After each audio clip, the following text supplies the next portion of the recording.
Welcome to my channel SBM English. আজকে class 4-এর English সাবজেক্টের last compilation model activity task, যেটা November মাসের, সেইটা সম্পর্কে আলোচনা করব। এটাতে ফুল মার্কস রয়েছে 40।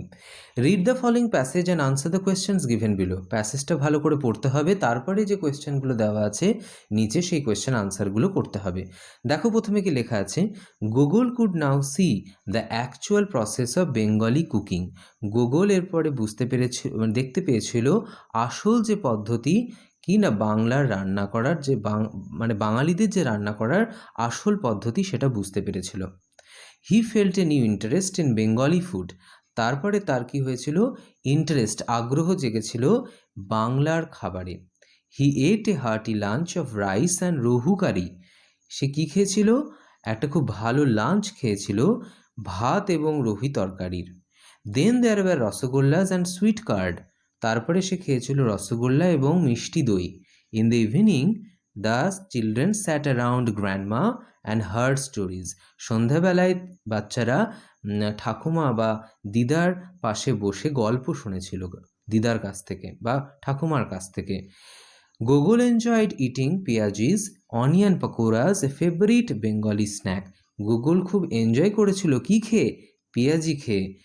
এই পেঁয়াজিটা কি, একটা অনিয়ন পাকোড়া, পেঁয়াজ দিয়ে তৈরি পাকোড়া, সেটা খেয়েছিল, একটা ফেভারিট, এটা খুব প্রিয় একটা বেঙ্গলি স্ন্যাক, বাঙালিদের খাবার।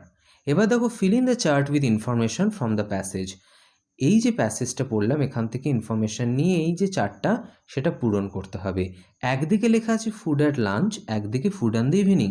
লাঞ্চ অর্থাৎ দুপুরবেলা খাবার, সেই দুপুরবেলার খাবারে কী খেয়েছিল সেইগুলো লিখতে হবে। আর একদিকে সন্ধ্যাবেলায় কী খেয়েছিল গুগল সেইটা লিখতে হবে। তাহলে একদিকে ফুড অ্যাট লাঞ্চের সাথে কী হবে, রাইস হবে, রোহু কারি, রসগোল্লাস, সুইট কার্ড। আর সন্ধ্যাবেলায় কী খেয়েছিল, পেঁয়াজিস মানে অনিয়ন পাকোড়াস, এটা লিখতে হবে। নেক্সট দেখো বলেছে আনসার দ্য ফলোইং কোয়েশ্চেন্স। দুটো কোয়েশ্চেন আছে, সেই কোয়েশ্চেনের আনসারগুলো লিখতে হবে। প্রথমে দেখো লেখা আছে first question, why did Google feel interested in Bengali food.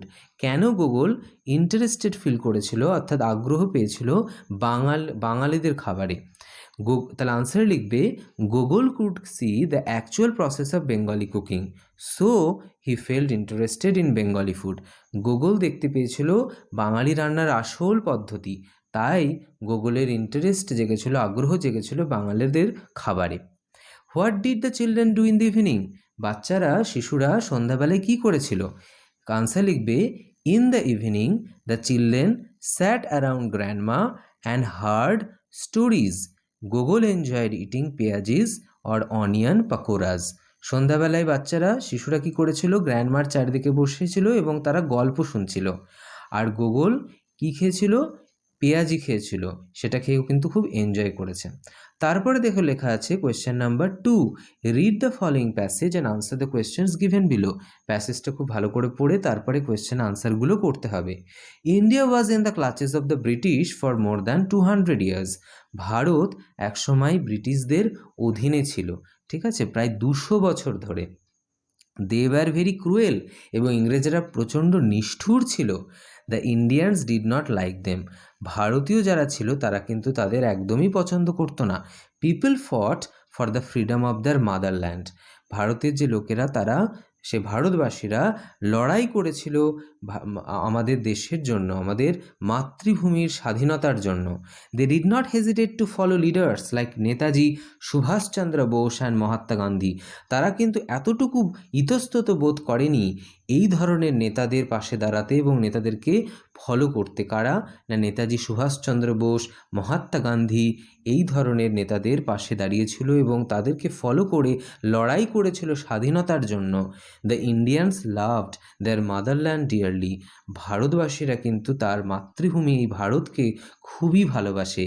They chased them out of the country. তারা ব্রিটিশদেরকে তাড়া করেছিল এই দেশ থেকে বেরিয়ে যাওয়ার জন্য। India got freedom on 15th August 1947। ভারত স্বাধীনতা লাভ করেছিল 15ই অগস্ট 1947 সালে। This day is observed as the Independence Day of India. এই দিনটিকেই ভারতের স্বাধীনতা দিবস হিসেবে পালন করা হয়। We hoist the national flag and sing our national anthem Jana Gana Mana on that day. আমরা কি করি সেই দিন? আমরা ভারতের যে পতাকা, সেদিন পতাকা তুলি আর আমাদের জাতীয় সঙ্গীত জনগণমন সেটা আমরা গাই। Jana Gana Mana was written by Rabindranath Tagore. Jana Gana Mana কার লেখা? রবীন্দ্রনাথ ঠাকুরের।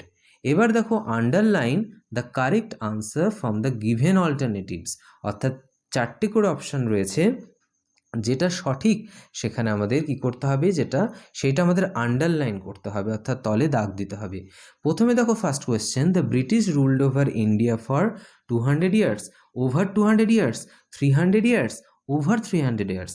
এটা হবে বি, ওভার 200 ইয়ার্স। মানে এ দেখো ফার্স্ট লাইনে লেখা আছে India was in the clutches of British for more than 200 years, অর্থাৎ প্রায় 200 বছরের বেশি, 200 বছরের বেশি সময় ধরে ইংরেজরা ভারতকে শাসন করেছিল এবং ভারত কিন্তু ইংরেজদের সেই সময় পরাধীন ছিল পুরো ভারত। তাহলে এটা হবে ওভার 200 ইয়ার্স। নেক্সট দেখো লেখা আছে ইন্ডিয়া বিকেম ফ্রি অন, এটা হবে কারেক্ট আনসার 15th অগস্ট 1947, প্রথম যেটা, ঠিক আছে, A. Next our national anthem was written by, আমাদের জাতীয় সঙ্গীত কার লেখা? আমাদের জাতীয় সঙ্গীত লেখা রবীন্দ্রনাথ টেগর, তাহলে হবে সি, রবীন্দ্রনাথ টেগর, এটা কারেক্ট আনসার। নেক্সট দেখো বলেছে select the masculine gender, feminine gender, neuter gender and common gender in the following sentences and put them in correct column. অর্থাৎ এই যে পুংলিঙ্গ, স্ত্রীলিঙ্গ, এই ধরনের লিঙ্গগুলো, এগুলোকে আমাদের এই সেন্টেন্সগুলোতে খুঁজে বার করে এই চারটাকে ফিল করতে হবে কলামগুলোকে, ঠিক আছে। তাহলে প্রথমে দেখো লেখা আছে ম্যাসকুলাইন জেন্ডার, এর মধ্যে এই যে 4টে সেন্টেন্স আগে পড়ে নিই। লেখা আছে Surya is my sister, Riju and সুমিতার friends, Rocky is a dog, আর there is a clock on the wall. তাহলে এখানে ডগটা হচ্ছে ম্যাসকুলাইন জেন্ডার, তাহলে ম্যাসকুলাইন জেন্ডারের বক্সে লিখবে ডগ। নেক্সট ফেমিনাইন জেন্ডারের বক্সে লিখবে সিস্টার। নিউটার জেন্ডার হচ্ছে ক্লিবলিঙ্গ, মানে যেগুলো কোনো প্রাণ থাকে না। এখানে কি ওয়াল, প্রাচীর আর ক্লক, এগুলোর কোনো প্রাণ নেই, তাহলে এগুলো জায়গায় নিউটার জেন্ডারের জায়গায় লিখবে।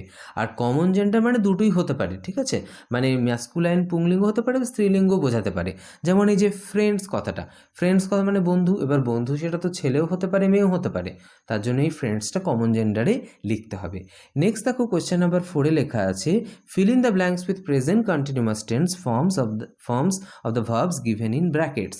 এই যে 4টে সেন্টেন্স আছে, এই 4টে সেন্টেন্স এগুলো ফিল আপ করতে হবে। পাশে যে ভার্ব সেগুলোর প্রেজেন্ট কন্টিনিউয়াসে আমরা জানি কি একটা মানে অ্যামিজার, এগুলো হবে আর কি ভার্বের সাথে আইএনজি, মেন ভার্বের সাথে আইএনজি অ্যাড হয়। তাহলে প্রথমে সাবজেক্ট, তারপরে যেগুলো অক্সিলারি যে ভার্বসগুলো রয়েছে অ্যামিজার, এগুলো অ্যাড হবে। তাহলে দেখো প্রথমে দ্য গার্ল ড্যাশ ব্র্যাকেট আছে সিং, তাহলে আনসার হবে the girl is singing. Next দেখো দে আর প্লেয়িং হবে। থার্ড কোয়েশ্চেনটা হবে দ্য স্টুডেন্টস আর রাইটিং, আর ডিটা হবে হচ্ছে he is reading. Question number 5-এ দেখো লেখা আছে make sentences with the following words. এই যে 4টে সেন্টেন্স রয়েছে, এই 4টে সেন্টেন্স দিয়ে এই 4টে ওয়ার্ডস দিয়ে 4টে সেন্টেন্স তৈরি করতে হবে। তাহলে ডিলাইটেড মানে কি? খুশি হওয়া। তাহলে সেন্টেন্সটা লিখবে he was delighted to see me, সে আমাকে দেখে খুশি হয়েছিল। Various, there are various types of fruits in the basket, ঝুড়িতে বিভিন্ন ধরনের ফল রয়েছে। Prospect, I am very excited at the prospect of seeing her again, আমি খুব উত্তেজিত তাকে আবার দেখার জন্য। Gazed, the strange person gazed at me, gazed মানে হচ্ছে এক দৃষ্টে তাকিয়ে থাকা, সেই অদ্ভুত লোকটি আমার দিকে কিন্তু এক দৃষ্টে তাকিয়েছিল, ঠিক আছে। নেক্সট দেখো লেখা আছে question number 6, who am I, অর্থাৎ আমি কে। দেখো প্রথমে লেখা আছে I have a huge body, আমার শরীরটা বিশাল বড়। আই হ্যাভ এ ট্রাঙ্ক, আমার একটা সুর রয়েছে। মাই ক্রাইজ কল ট্রাম্পেট, আমার যে চিৎকার সেটাকে ট্রাম্পেট বলা হয়। তাহলে অবভিয়াসলি হবে আই অ্যাম অ্যান এলিফ্যান্ট, এটা হাতি। তাহলে এই সমস্ত বৈশিষ্ট্যগুলো হাতিতেই দেখা যায়, তাহলে এটা হবে হাতি। তাহলে আনসারে লিখবে আই অ্যাম অ্যান এলিফ্যান্ট।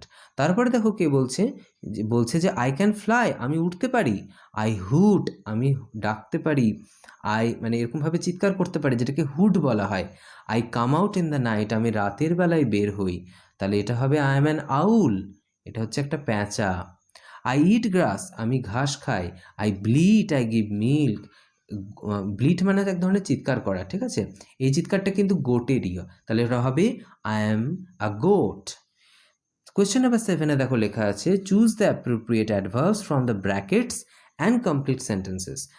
এই যে দুটো করে অপশান রয়েছে তার মধ্যে থেকে যে মানে অ্যাপ্রোপ্রিয়েট অ্যাডভার্বটা সেটা চুজ করে লিখতে হবে। The girl speaks dash, option আছে পোলাইটলি, অ্যাটেন্টিভলি। কারেক্ট আনসার হবে politely. He is dash safe now, he is completely safe now. I sing dash, I sing daily.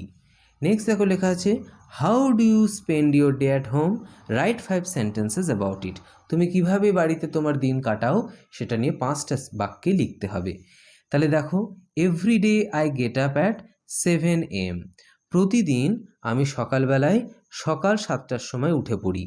After brushing my teeth I go outside with my father for morning walk, এবং দাঁত মাজার পর মুখ ধোয়ার পর আমি বেরিয়ে পড়ি আমার বাবার সাথে বাইরে সকালে হাঁটা মর্নিং ওয়াকের জন্য।